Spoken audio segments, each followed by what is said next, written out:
College students across the city are heading back to class, with a significant number of them attending one of the 25 colleges that are part of the CUNY system.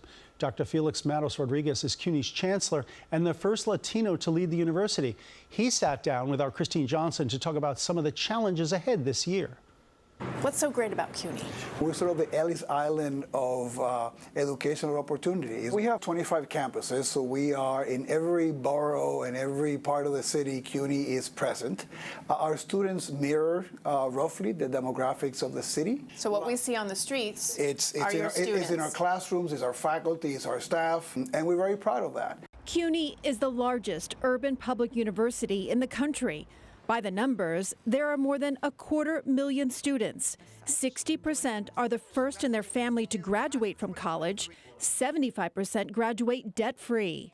For many of the students that attend CUNY, this is a matter of changing the direction for their family. If you think about the profile of our students, about 40% of them were not born in this country. 40% come from households that make less than $30,000 a year. On the other end, 40% of all the new teachers in the New York City public high schools come from the City University of New York. If you go into a hospital, half the nurses also come from our programs. Along with this educational opportunity, there is also a reckoning of the social and political issues students and the world are facing. Campus unrest is nothing new. Last spring, tensions over the Israel-Hamas war boiled over at local college campuses and led to violence, arrests, and destruction. What was life like at CUNY last spring? The Middle East conflict plays out so heavily in our city. It was natural that some of those tensions would be reflected on our campuses. People in the different camps were really not in good spaces. People are not ready to sit down.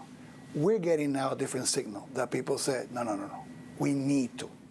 The chancellor is adamant about allowing for freedom of expression, but within the construct of following established rules for civic engagement.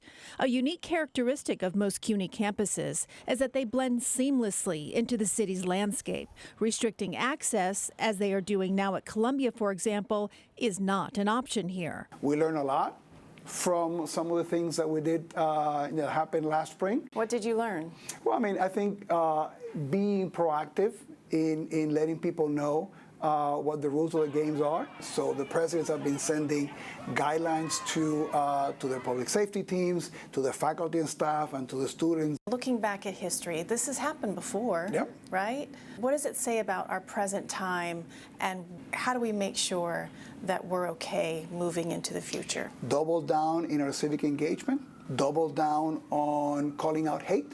The universities are one of the right parts of getting this country to be able to disagree passionately, but not in this really incendiary way that we're seeing right now. A lot more talking, less yelling. Absolutely, absolutely. Yes, I'm all for that. Now, students can expect a heightened security presence this fall to ensure there's not a repeat of the violence and destruction from last spring. And one more note about CUNY students: more than 80% of them opt to stay in New York after graduation.